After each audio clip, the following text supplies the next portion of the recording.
One राज्य में ऐलान। सुनो सुनो राज्य के प्रजाजनों सुनो। महाराज का आदेश है कि जो भी राज्य में 12 साल से 20 साल तक के बच्चे हो वह 1 हफ्ते बाद राज्य में उपस्थित होंगे और राजा उनकी परीक्षा लेगा। जो भी उस परीक्षा में उत्तीर्ण होता है राजा उसे स्वयं बहुत बड़ा पुरस्कार देंगे।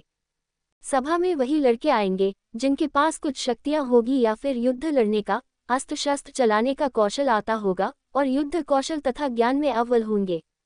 और साथ ही साथ जो भी अपने बच्चों में ऐसी शक्तियां होने के बाद भी उन्हें सभा में नहीं भेजेगा उनको राजा की तरफ से कठोर दंड दिया जाएगा। सुनो सुनो राज्य के प्रजाजनों सुनो। दुगदुगी पीटने वाला इसी तरह की आवाज लगाते हुए राज्य में हर गली हर कोने में घूम घूम कर अपनी बात को रख रहा था। एक चौराहे पर कुछ लोग खड़े दुगदुगी की आवाज सुनकर आपस में बात करने लगे।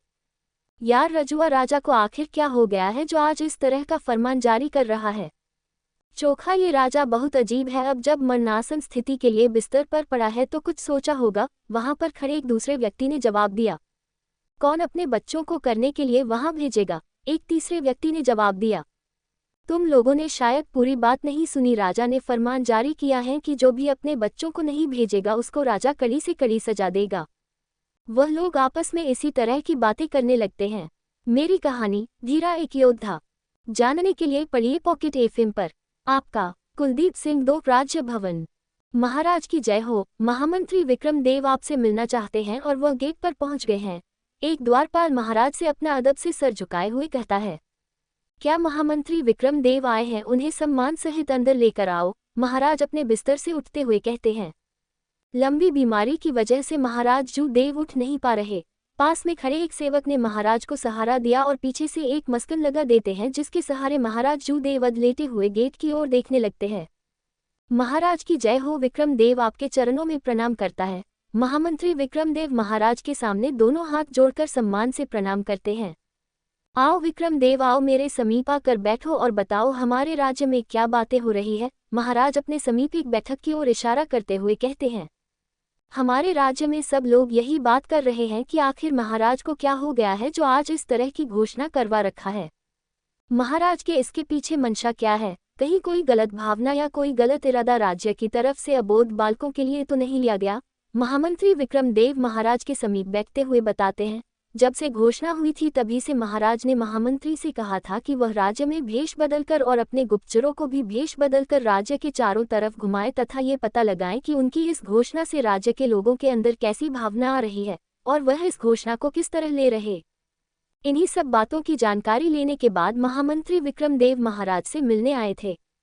हाँ महाराज, मैंने जानकारी की है और मेरे गुप्तचरों भी मुझे बताया है कि राज्य में कई तरह की भ्रांतियां फैली हुई है। कोई कह रहा है कि। कहते कहते महामंत्री रुक जाते हैं। क्या हुआ? तुम रुके हुए आगे बताओ, क्या पता चला है? महाराज महामंत्री विक्रम देव को परेशान देखकर कहते हैं। महाराज प्रजाजन तो मूर्ख है, उन्हें क्या पता कि आपने किस उद्देश्य की वजह से ऐसी घोषणा कराई है। वह अनर्गल बिना सिर पैर की बातें कर रहे हैं जिनका कोई भी महत्व नहीं है। विक्रमदेव इतना कहकर संकोच में नीचे की ओर देखने लगते हैं। मुझे इधर उधर की और चापलूसी भरी बातें नहीं सुनना, मुझे हर हाल में सत्य जानना है कि आखिर प्रजाजन इसके बारे में क्या सोचते हैं। तुम मुझे साफ साफ और सीधे तरीके से बताओ। महाराज झुझलाते हुए महामंत्री से कहते हैं। राजा बहुत निर्दयी है, जब मरने की कगार पर आया है तब ऐसी घोषणा क्यों कर रहा है? हमें तो लगता है कि वह हमारे बालकों की बाली देना चाहता है जिससे उसको नया जीवन मिल सके, क्योंकि राजा को पता है कि उसके राज्य में कौन सी मुसीबत आज खड़ी है। इसी वजह से वह मुसीबत से बचने के लिए या तो हमारे बच्चों की बलि देना चाहता है और ये तो फिर हमारे बच्चों की नई सेना बना करके उसमें युद्ध करने के लिए भेजना चाहता है। दोनों ही तरह से ही मारे जाएंगे हमारे बच्चे ही, क्योंकि राज्य में कितने सैनिक राजा की पक्ष से लड़ने वाले हैं ये सब कोई जानता है। ये बात किसी से छुपी नहीं है। महामंत्री ने पूरी बात महाराज को बता दिया और महाराज की ओर देखने लगे। महाराज भी बहुत गौर से महामंत्री की ओर देख रहे थे। महामंत्री की बात सुनने के बाद महाराज महल की छत की ओर देखने लगे। देखते देखते वह एक जगह पर शून्य में दिख गए तथा उनके आंखों के दोनों तरफ से आंसू बह निकले। कुछ देर के बाद महाराज कहना शुरू करते हैं। वह रे मुरली मनोहर, मुझे ऐसी सजा दिया है। जब तक मैं खड़ा रह सकता था तब तक मैंने इस प्रजा के लिए क्या नहीं किया। अपने परिवार तक का बलिदान दे दिया कि मेरी प्रजा को किसी तरह का कोई कष्ट ना हो। लेकिन वही प्रजा जिनके लिए मैंने हर मुमकिन कोशिश की उन लोगों को खुश रखने के लिए, लेकिन आज वही प्रजा मुझे इस स्थिति में देख करके कैसा मुंह मोड़ रहे। उन्हें लग रहा होगा कि मैं उनके लिए मुसीबत खड़ी कर रहा हूँ। जबकि यह सभी को पता है कि आखिर मुसीबत कौन सी है और इस राज्य में कितनी बड़ी मुसीबत आने वाली है, फिर भी उनको आज अपने बच्चे प्यारे हैं। ये राज्य नहीं, वह ये नहीं जानते कि यदि मैंने या उन्होंने कुछ नहीं किया तो चंद दिनों में ये राज दूसरे के अधीन होगा और यह प्रजाजन मजदूरों की तरह उनकी गुलामी करेंगे। नहीं महाराज जी, सभी प्रजाजन की ऐसी स्थिति नहीं है। कुछ लोग आपकी स्थिति को समझते हैं और वह हंसी हंसी अपने बालकों को आपके ऊपर निछावर करने के लिए भी तैयार है। महामंत्री विक्रमदेव ने महाराज को सांत्वना दिया। अच्छा ये बताओ, उसको इस बारे में पता चला है कि नहीं? उसने कोई जवाब भेजा है कि नहीं? महाराज अपने चेहरे पर एक गंभीर भाव लाते हुए कहते हैं।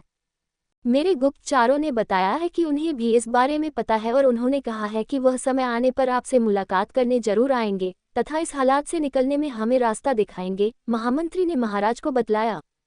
बार बार यही शब्द सुनकर मेरे कान पक गए हैं कि समय आने पर आखिर वह समय कब आएगा? आज हम इस विपत्ति के मुहाने पर खड़े हैं और उन्हें बार बार बस यही कहते हैं कि समय आने पर रास्ता दिखाएंगे, समय आने पर रास्ता दिखाएंगे। मेरे मरने के बाद ही वह समय आएगा क्या? महाराज अपने हाथों को बिस्तर पर पटकते हुए कहते हैं। महाराज जूदेव और महामंत्री विक्रमदेव किसके बारे में बात कर रहे हैं? आखिर उनके राज्य में कौन सी विपत्ति पड़ी है? महामंत्री कौन है? महाराज जूदेव कौन है? ये किस राज्य की घटना है? आखिर क्या क्या होने वाला है? और आखिर महाराज में अपने राज्य पर ऐसी घोषणा क्यों करवाई है? उन बालकों से महाराज करवाना क्या चाहते हैं?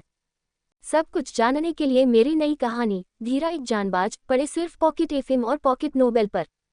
ये बहुत ही दिलचस्प और मनोरंजन कहानी है जो एक राजा की मनोदशा और राजकुमार तथा प्रजा की मनोदशा का वर्णन कर रही है। यदि आपको भी राजा, राज्य और प्रजाजन जैसी लाजवाब कहानियां पढ़ने का शौक हो तो मेरी कहानी धीरा एक जानबाज जरूर पढ़ें। ये कहानी आपके एक एक रोम को खड़ा कर देगा, ऐसा मेरा विश्वास है। आपका कुलदीप सिंह 3। कितना समय है मेरे पास? महामंत्री विक्रमदेव महाराज को बताते हैं कि राज्य में आपकी घोषणा का बहुत गहरा प्रभाव पड़ा है। जहां पर कुछ लोग आपके प्रति सहानुभूति से बात कर रहे हैं तो कुछ लोगों के अंदर आपके प्रति गलत भावना है, जिसे सुनकर महाराज बहुत व्याकुल और परेशान होते हैं। लेकिन फिर भी वह अपने आप को शांत करते हैं तथा महामंत्री से पूछते हैं कि क्या इस घोषणा का बात उन तक भी पहुंच गई है? तो महामंत्री बताते हैं कि हाँ, उनको पहुंच गई है और उन्होंने कहा है कि समय आने पर वह आपसे जरूर मिलेगा। जिससे महाराज पूछते हैं और कहते हैं कि हर बार वह सिर्फ यही कहते रहते हैं कि समय आने पर मिलेंगे, आखिर वह समय कब आएगा? क्या उन्हें नहीं पता कि इस राज्य में कौन सी मुसीबत अपने पैर पसार रही है और धीरे धीरे इस राज्य को अपने पापचरण से ग्रसित करती हुई चली जा रही है? अब आगे। महाराज क्षमा करें, वैद्य आपसे मिलने आए हैं। महाराज और महामंत्री की बातें हो ही रही होती है कि तभी एक द्वारपाल आकर के महाराज से कहता है, ठीक है, उन्हें अंदर भेज दो। महाराज महामंत्री से अपनी बातें बंद कर द्वारपाल से कहते हैं। द्वारपाल बाहर जाकर के वैद्य को अंदर भेज देते हैं। महाराज की जय हो। वैद्य बहुत ही अदब के साथ महाराज से हाथ जोड़कर नमस्कार करते हैं। आए आए वैद्य जी, महाराज एक और बैठक की तरफ इशारा करते हुए कहते हैं। अब आपकी कैसी तबीयत है महाराज? वैद्य एक तरफ बैठक में बैठते हुए कहते हैं।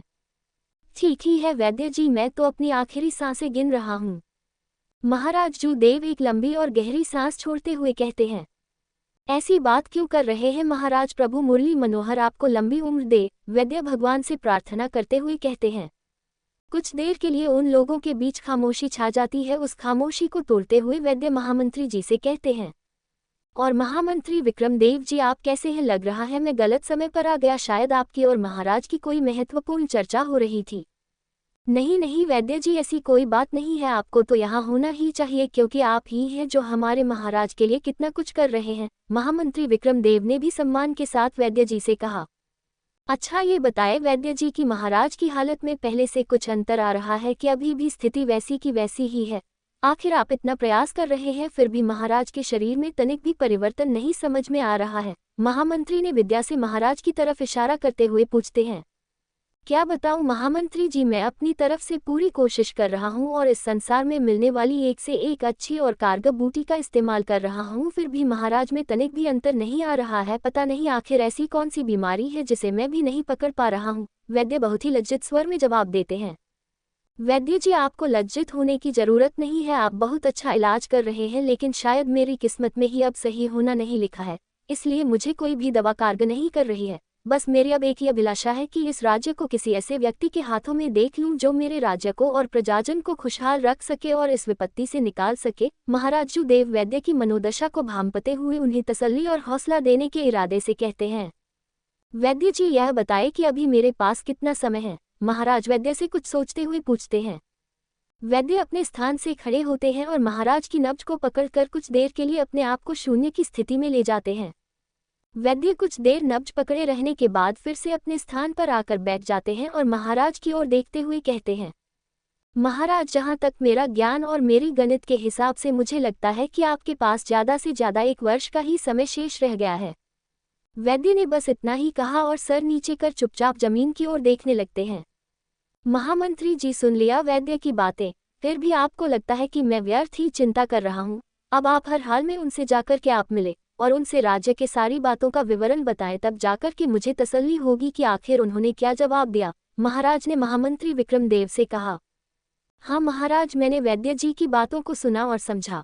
मैं निश्चित ही अभी वहाँ के लिए प्रस्थान कर रहा हूँ और जो भी जवाब होगा मैं आपको जल्द जल्द बताने का प्रयास करूँगा। महामंत्री अपने स्थान से खड़े होते हुए कहते हैं। ठीक है महामंत्री जी, आप जाए और उनको मना कर यहाँ लाए तथा उन्हें यहाँ के पूरे हालत के बारे में बताए कि हमें उनकी अब बहुत ज़्यादा ज़रूरत है। अब उनके बिना इस राज्य में कुछ भी अच्छा नहीं होगा। सिर्फ वही है जो इस राज्य के लिए कुछ कर सकते हैं और हमारी वर्षों की तपस्या का फल मिल सकता है। महाराज ने महामंत्री से कहा। महामंत्री महाराज को प्रणाम कर जैसे ही बाहर की ओर जाने लगे तभी महाराज ने उन्हें रोकते हुए कहा, महामंत्री जी और एक बात और, यदि वह आपकी बात ना माने तो उनसे कहना कि। आखिर महाराज महामंत्री से ऐसी कौन सी बात कहना चाहते हैं? यदि आपको मेरी कहानी रोचक और दिलचस्प लग रही हो तो मेरी कहानी पढ़े। मेरी कहानी धीरा एक जानबाज, सिर्फ पॉकेट एफएम और पॉकेट नोबेल पर। मेरे प्रिय पाठकों, यदि आप लोगों को राजा महाराजा वाली कहानी अच्छी लगती होगी तो मुझे पूरा विश्वास है कि यह कहानी आपको बहुत ज़्यादा अच्छी लगेगी और आपके मनोरंजन का बहुत बड़ा साधन होगी। इसलिए कृपया आपसे अनुरोध है कि मेरी कहानी जरूर पढ़ें। मेरी कहानी इतनी घुमावदार और मनोरंजन होगी कि आप जितना पढ़ने जाएंगे उतना ही आपको आनंद आता जाएगा और आपको लगेगा कि वास्तव में ये कहानी नहीं बल्कि वास्तविकता है। ये कहानी एक ऐसे राज्य की और राजा की है जो एक अनचाही विपत्ति की वजह से लाचार और बेबस हैं। उन्हें किसी एक ऐसे की जरूरत है जो उसे और उसके राज्य को संभाल सके, इसीलिए उसने घोषणा की है और उस व्यक्ति की तलाश करवा रहे हैं। हाँ, आपका कुलदीप सिंह 4 वासुकी धाम। वैद्य महाराज जूदेव को बताते हैं कि उनके पास ज़्यादा से ज़्यादा 1 वर्ष का ही समय रह गया है। तब महाराज महामंत्री विक्रमदेव से कहते हैं कि अब मेरे पास ज़्यादा समय नहीं रह गया है, तो तुम जाकर के उनसे स्वयं मिलो और यहाँ के हालातों के बारे में बताओ। उनका जवाब क्या है वह आकर के मुझे जल्द से जल्द बताओ। महामंत्री विक्रमदेव जैसे ही बाहर निकलने लगते हैं तभी महाराज को जैसे कुछ याद आया। उन्होंने विक्रमदेव को रोकते हुए कहते हैं, अब आगे उनको पहले अपनी बातों से मानना, यदि वह मान जाए तो ठीक और यदि वह न माने तो फिर उनको मेरी आज्ञा के बारे में बताना कि महाराज ने उसके बारे में जानने के लिए आज्ञा दी है, और यह भी याद दिलाना कि उन्होंने मुझे वचन दिया था कि मैं अपने जीवन में सिर्फ एक बार उन्हें आज्ञा दे सकता हूं, तो ये समय वही है और मैं उन्हें आज्ञा दे रहा हूं कि वह उसको यहाँ के हालातों के बारे में बताएं और उसे यहाँ भेजें। क्या मैं उनसे आपकी आज्ञा के बारे में कह सकता हूँ? कहीं वह नाराज ना हो जाए। महामंत्री विक्रमदेव बहुत ही असमंजसता से और परेशान हालत में महाराज की ओर देखते हुए कहते हैं, नहीं तुम परेशान ना हो, वह तुमसे नाराज नहीं होंगे क्योंकि उन्होंने ही मुझे यह अधिकार दिया है और उन्होंने एक समय मुझे वचन दिया था कि मैं अपने जीवन में सिर्फ एक बार उन्हें आज्ञा दे सकता हूं। तो मुझे ऐसा लग रहा है कि जब मेरे पास सिर्फ 1 वर्ष का ही समय रह गया है तो मैं अब उन्हें अपने परेशानी के समय आज्ञा दे सकता हूँ। वही एक ऐसी है जो मेरी उलझन को समझ सकते हैं और उसे सुलझा भी सकते हैं, इसलिए तुम बेझिझक मेरी आज्ञा के बारे में उनसे कह सकते हो। महाराज विक्रमदेव की परेशानी को समझकर मुस्कुराते हुए सांत्वना देते हुए कहते हैं। इसके आगे विक्रमदेव कुछ नहीं कहते, लेकिन फिर भी वह बड़ी ही उलझन के साथ राजमहल से बाहर निकलते हैं। बस उनके दिमाग में यही चल रहा होता है कि मैं महाराज की आज्ञा के बारे में उनसे कैसे कह सकता हूँ। जहाँ तक मैंने अपने पूरे जीवन में कभी भी यह नहीं सुना या किसी ने भी नहीं बताया कि उन्हें कोई आज्ञा भी दे सकता है, सिर्फ उनसे निवेदन किया जा सकता है। फिर भी उन्होंने महाराज को कब वचन दिया कि महाराज उन्हें एक बार आज्ञा दे सकते हैं, और यदि ऐसा है तो फिर महाराज ने आज से पहले कभी इस बारे में क्यों नहीं बताया? वह इसी उलझन में अपने रास्ते की ओर बढ़ चले जा रहे थे। कहीं ऐसा ना हो कि मैं यदि महाराज की आज्ञा के बारे में बताऊं तो वह नाराज हो जाए, जो मेरी जिंदगी के लिए अच्छा ना हो। विक्रमदेव इसी उलझन में परेशान बस बढ़े जा रहे थे। कुछ दूर चलने के बाद विक्रमदेव एक पेड़ की छांव में बैठ जाते हैं तथा अपने मन में सोचते हैं कि अब चाहे जो हो जाए मुझे वहां जाना है और महाराज की आज्ञा के बारे में बताना है, उसके लिए चाहे उनके प्राण ही क्यों ना निछावर करना पड़े, क्योंकि अब सोचने का समय नहीं है। राज्य में बहुत ही गहरा संकट आन पड़ा है और राज्य के लिए उनके प्राण भी निछावर है। जब इस तरह का दृढ़ संकल्प उनके अंदर आता है तब कहीं जाकर के उनको साहस मिलता है और वह अपनी जगह से खड़े हो जाते हैं। सारथी वासुकी धाम चलो। महामंत्री विक्रमदेव अपने रथ पर बैठते हुए सारथी से कहते हैं। क्या? सारथी ने जैसे ही वासुकी धाम का नाम सुना उसके तो पैरों के नीचे से जमीन ही खिसक गई। वह इस तरह से कांपने लगा मानो कोई भूत देख लिया हो और वह हाथ जोड़कर के खड़ा हो गया। क्या हुआ, तुम इतना क्यों कांप रहे हो? विक्रमदेव ने सारथी से कहा। महाराज, क्या आप नहीं जानते कि वह किस तरह की जगह है और आप वहां क्यों जाना चाहते हैं और मुझे भी ले जाना चाहते हैं? सारथी हाथ जोड़े हुए रुआंसी सी सूरत बनाकर विक्रमदेव से कहता है। मैं सब कुछ जानता हूँ, तुम ज्यादा तमाशा मत दिखाओ, वैसे भी मेरा वहां पहुंचना बहुत जरूरी है। तुम जल्दी से घोड़े को छोड़ो और मुझे वहां पर ले चलो, यह मेरी आज्ञा है। महामंत्री विक्रमदेव ने सारथी को एक कड़क आवाज में आज्ञा देते हुए कहते हैं। मरता क्या न करता। सारथी भी अनमने मन से घोड़े की लगाम को ढीला कर दिया और वासुकी धाम के रास्ते पर रथ को दौड़ा देता है। घोड़े भी उस रास्ते पर दौड़ पड़ते हैं। लगातार 2 दिन की यात्रा के बाद आखिरकार आज महामंत्री विक्रमदेव का रथ वासुकी धाम के पास पहुंच जाता है। सारथी कोई अच्छी सी जगह देख करके घोड़े को रथ से खोल दो और उन्हें पानी पिलाओ तथा उनके भोजन की व्यवस्था करो तथा साथ ही साथ देखो कि यहाँ पर कुछ फल वगैरह यदि मिल जाए तो तुम भी भोजन करो, मैं अंदर जा रहा हूँ। विक्रमदेव रथ से उतरते हुए सारथी से कहते हैं। जी महाराज, सारथी ने जवाब दिया। विक्रमदेव जहाँ के लिए आए थे उस स्थान के लिए कुछ दूर उन्हें पैदल ही जाना पड़ेगा क्योंकि वह स्थान जंगल के अंदर था जहाँ पर घोड़े रथ नहीं जा सकते थे।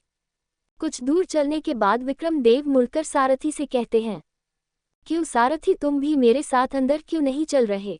जैसे ही सारथी ने यह बात सुनी वह तुरंत दोनों हाथ जोड़कर दंडवत लेट गया और रोते हुए बोला, महाराज मुझे जीवनदान दो, मेरे छोटे छोटे बच्चे हैं, मुझे अंदर ना ले चलो वरना मैं कभी बाहर आ ही ना सकूंगा। आप जानते नहीं हैं कि आप जहाँ जा रहे हैं वह क्या है। और सारथी जमीन पर लेटे हुए जोर जोर से रोने लगा।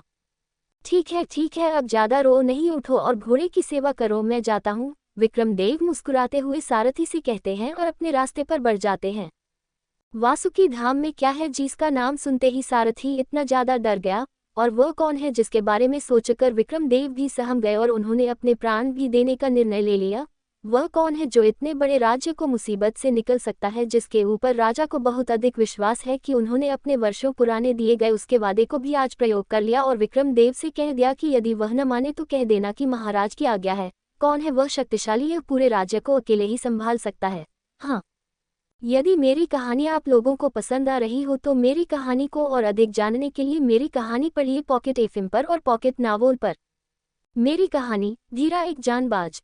मेरे प्रिय पाठकों, जैसा कि आप लोगों को पता होगा कि मेरी कहानी का ये 4था एपिसोड है। अभी तो इस कहानी की सिर्फ शुरुआत है, इसके आगे अभी तो बहुत कहानी बाकी है। अभी तो मैंने आप लोगों को इस कहानी के पात्रों का परिचय भी नहीं दिया है, वह भी देना बाकी है, लेकिन वो परिचय कुछ एपिसोड के बाद दिया जाएगा क्योंकि अभी इस कहानी की रूपरेखा ही सजाई जा रही है। धीरे धीरे जैसे जैसे ये कहानी आगे बढ़ेगी वैसे वैसे पात्रों के चेहरों से नकाब हटेगा और इस कहानी में रोचकता बढ़ेगी। आपका Kuldeep Singh. Folded hands, folded hands, folded hands, folded hands, folded hands, folded hands, folded hands, folded hands, folded hands, folded hands, folded hands, folded hands, folded hands, folded hands, folded hands.